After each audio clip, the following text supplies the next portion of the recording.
नमस्कार, स्वागत है देवभूमि टुडे चैनल पर। तो अभी मौजूद हुए हैं आपके सामने हिमाचल प्रदेश की सुबह की ताज़ा खबरों के साथ। तो इससे पहले खबरों को विस्तार से जानें, आपसे निवेदन है चैनल को आप जरूर सब्सक्राइब करें। तो पेश यहाँ सुबह के मुख्य समाचार। फ्री वाईफाई के चक्कर में लीक हो सकता है आपका डाटा, साइबर सेल ने जारी की एडवाइजरी। फ्री वाईफाई के चक्कर में आपका पर्सनल डाटा लीक हो सकता है। फ्री ओपन वाईफाई नेटवर्क का खामियाजा आपको अपनी मेहनत की कमाई को या पर्सनल डेटा को गंवाकर चुकाना पड़ता है। बड़े शहरों में फाइबर कनेक्टिविटी अच्छी होने के चलते इंटरनेट की स्पीड में पहले की तुलना में काफ़ी इजाफा हुआ है, जिसके चलते ओपन वाईफाई नेटवर्क की संख्या में काफ़ी बढ़ोतरी हुई है, जिससे यूजर अपने डिवाइस को कनेक्ट कर काफ़ी तेज़ इंटरनेट कनेक्टिविटी प्राप्त कर सकता है। ऐसे में साइबर क्रिमिनल्स विभिन्न शहरों के पोश एरिया में जाकर free open wifi network user को उपलब्ध करवाते हैं, और जैसे ही यूजर अपनी डिवाइस को उस ओपन नेटवर्क से कनेक्ट करता है, वैसे ही उसका तमाम पर्सनल डेटा साइबर क्रिमिनल के पास अपने आप पहुंचने लगता है, जिसका साइबर क्रिमिनल किसी भी तरीके से गलत इस्तेमाल कर सकता है। ओपन वाईफाई नेटवर्क को लेकर साइबर सेल शिमला ने भी एडवाइजरी जारी की है। डलहौजी के माल रोड पर बाइकआउट, डलहौजी के पोस्टरों से मचा हड़कंप। डलहौजी नगर में बाइकआउट डलहौजी पोस्टर पिछले कल चर्चा का विषय बने रहे। सुबह जब कुछ लोग माल रोड पर सैर करने निकले तो उन्होंने डलहौजी में लगे हुए कुछ पोस्टर देखे, जिन पर बाइकआउट डलहौजी लिखा हुआ था और डलहौजी का नाम बदलने संबंधी मुहिम चलाने की बात आदि लिखी गई थी। पोस्टर के बाद लोग अपने अपने कयास लगाते रहे और अपने अपने तर्क भी इस बारे में देते हुए इस पर चर्चा करने लगे। इससे पूर्व भी कई बार डलहौजी का नाम बदलने की बातें होती रही हैं, लेकिन डलहौजी के स्थानीय निवासी हमेशा इस नगर का नाम बदलने का विरोध करते रहे हैं। वहीं स्थानीय निवासियों का कहना है कि डलहौजी, जो कि पूरी तरह पर्यटन उद्योग पर निर्भर है, पहले ही यहाँ का पर्यटन उद्योग भारी मंदी झेल रहा है। ऐसे में इस तरह की बातें व अटकलें शुरू करने से यहाँ के पर्यटन व्यवसाय पर और भी बुरा प्रभाव पड़ सकता है। हिमाचल में केंद्र की टीमें कर रही तबाही का आकलन, कांगड़ा सिरमौर में छलका आपदा प्रभावितों का दर्द, दल भी नुकसान देखकर दंग। प्रधानमंत्री नरेंद्र मोदी ने हिमाचल में प्राकृतिक आपदा से हुई तबाही को देखने के लिए दूसरी बार केंद्रीय टीमें भेजी हैं।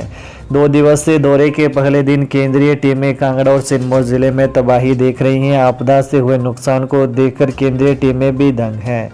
इस दौरान केंद्रीय टीमें उन प्रभावित परिवारों से भी मुलाकात कर रही हैं, जिनके आशियाने हमेशा के लिए टूट गए हैं। ऐसे प्रभावित व्यक्ति नया घर बनाने के लिए केंद्र से मदद मांग रहे हैं। जिन क्षेत्रों में सड़कें टूट गई हैं, उन्हें जल्द बहाल करने का आग्रह कर रहे हैं। नाले में दोस्त संग नहाने गए 9वीं कक्षा के छात्र की डूबने से मौत।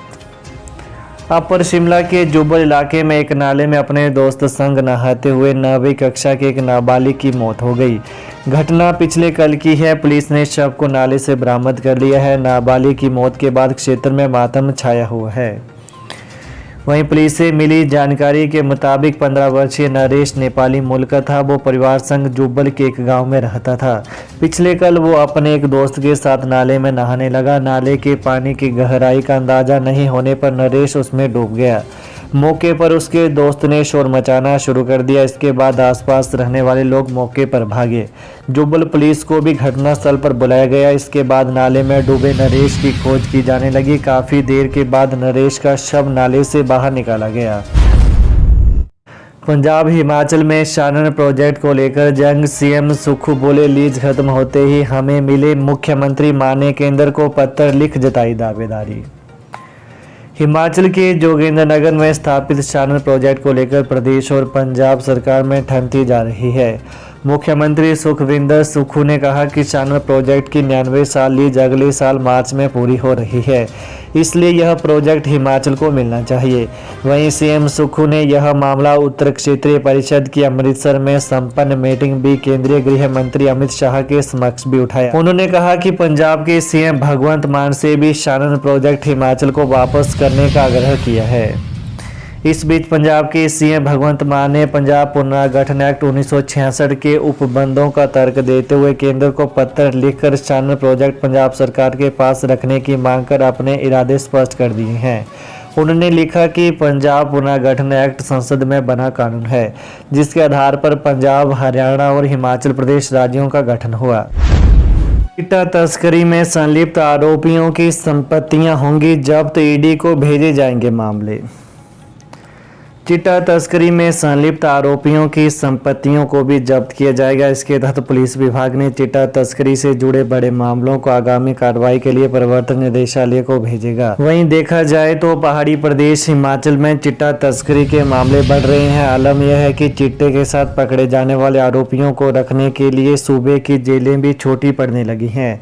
बीते 3 वर्षों में चिट्टे के साथ 4,445 लोग गिरफ्तार किए हैं। चालू वर्ष की बात करें तो 1,574 केस दर्ज किए जा चुके हैं।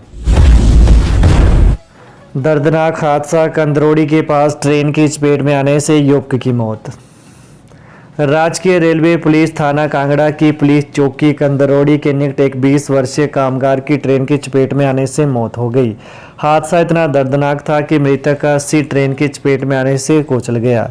ट्रेन चालक ने दुर्घटना की सूचना स्टेशन मास्टर को दी, जिन्होंने राजकीय रेलवे पुलिस चौकी कंदरौड़ी के प्रभारी विक्रमजीत सिंह को सूचित किया। वह मुख्य आरक्षी पवन कुमार, विनोद कुमार व आरक्षी सैम सिंह सहित घटनास्थल पर पहुंचे। इस दौरान एसआई प्रवीण कुमार, थाना प्रभारी कैंट पठानकोट भी मौके पर पहुंचे व साक्ष्य जुटाए। शानन प्रोजेक्ट पर हिमाचल का हक, हितों की लड़ी जाएगी लड़ाई, बोले नरेश चौहान। राज्य सरकार शानन प्रोजेक्ट की लड़ाई हर स्तर पर लड़ेगी। 99 साल के लिए इस प्रोजेक्ट की जो लीज पंजाब सरकार के पास थी वो जल्द ही खत्म हो रही है। ऐसे में अब हिमाचल को उसका हक वापस मिलना चाहिए। मुख्यमंत्री के प्रधान सलाहकार मीडिया नरेश चौहान ने पिछले कल सचिवालय में मीडिया से ये बात कही। पंजाब के मुख्यमंत्री भगवंत मान द्वारा शानन प्रोजेक्ट के मालिकाना हक के लिए केंद्रीय बिजली मंत्री को लिखे गए पत्र के जवाब में नरेश चौहान ने कहा कि इस प्रोजेक्ट के लिए सरकार कानूनी लड़ाई लड़ने से भी पीछे नहीं हटेगी। उन्होंने कहा कि मुख्यमंत्री ठाकुर सुखविंदर सिंह इस मसले को भारत सरकार के समक्ष भी उठा चुके हैं। बीते दिन अमृतसर में हुई नॉर्थ जोन काउंसिल की बैठक में भी इस मसले को उठाया गया था। उन्होंने कहा कि जब 2 पड़ोसी राज्यों के बीच कोई विवाद होता है तो उसका निपटारा करने में भारत सरकार का अहम रोल रहता है। तबादला नियम बदले, ट्राइबल हार्ड एरिया में कर्मचारियों की रिलीविंग एकदम नहीं। हिमाचल में डिफिकल्ट, हार्ड, ट्राइबल और मोस्ट डिफिकल्ट एरिया घोषित किए गए क्षेत्र में सरकारी कर्मचारियों की ट्रांसफर पर रिलीविंग का नया फॉर्मूला लागू नहीं होगा। राज्य सरकार ने तबादलों की व्यवस्था में यह फेरबदल किया है। इस बारे में मुख्य सचिव की तरफ से सभी प्रशासनिक सचिवों और विभाग अध्यक्षों को नए निर्देश भेजे गए हैं। गौरतलब है कि कांग्रेस सरकार ने सरकारी कर्मचारियों के ट्रांसफर की सूरत में ज्वाइनिंग टाइम 30 किलोमीटर के भीतर 1 दिन और 30 किलोमीटर से बाहर 5 दिन अधिकतम तय कर दिया है।